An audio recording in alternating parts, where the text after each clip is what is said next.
রাস্তাঘাটে চলাচলের সময় অনেকেই মনের অজান্তে টাকা পয়সা হারিয়ে ফেলেন। সেই টাকা খুঁজে পেতে অনেক বেগ পেতে হয়। তবে মুসলমান হিসেবে আমাদের উচিত হারিয়ে যাওয়া ব্যক্তির টাকা খুঁজতে সাহায্য করা। এজন্য রাস্তাঘাটে মূল্যবান কিছু পেলে ঘোষণা দিয়ে জানাতে হয়। টাকা পয়সার বেলাও একই বিধান। ঘোষণা এমনভাবে দিতে হবে যাতে প্রকৃত মালিক পর্যন্ত তা পৌঁছার সম্ভাবনা থাকে।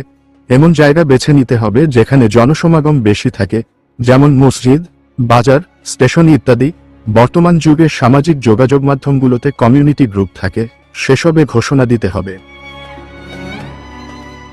হযরত যায়েদ ইবনে খালিদ আল জুহানী রাদিয়াল্লাহু আনহু থেকে বর্ণিত হাদিসে এসেছে, কোনো হারানো জিনিস প্রাপ্তি প্রসঙ্গে আল্লাহর রাসূল সাল্লাল্লাহু আলাইহি ওয়াসাল্লামকে প্রশ্ন করা হলে তিনি বলেন, 1 বছর না হওয়া পর্যন্ত এর ঘোষণা দিতে থাকো। যদি শনাক্তকারী কোনো লোক পাওয়া যায় তাহলে তাকে তা ফেরত দাও।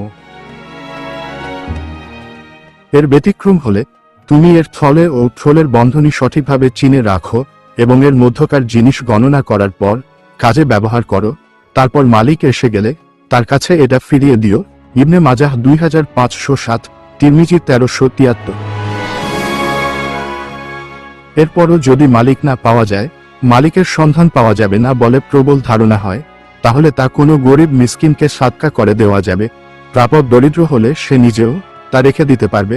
তবে যদি টাকার পরিমাণ কম হয় যে মালিক তা অনুসন্ধান করবে না, সেক্ষেত্রে কোনো ফকিরকে সাদকা দেওয়া যাবে।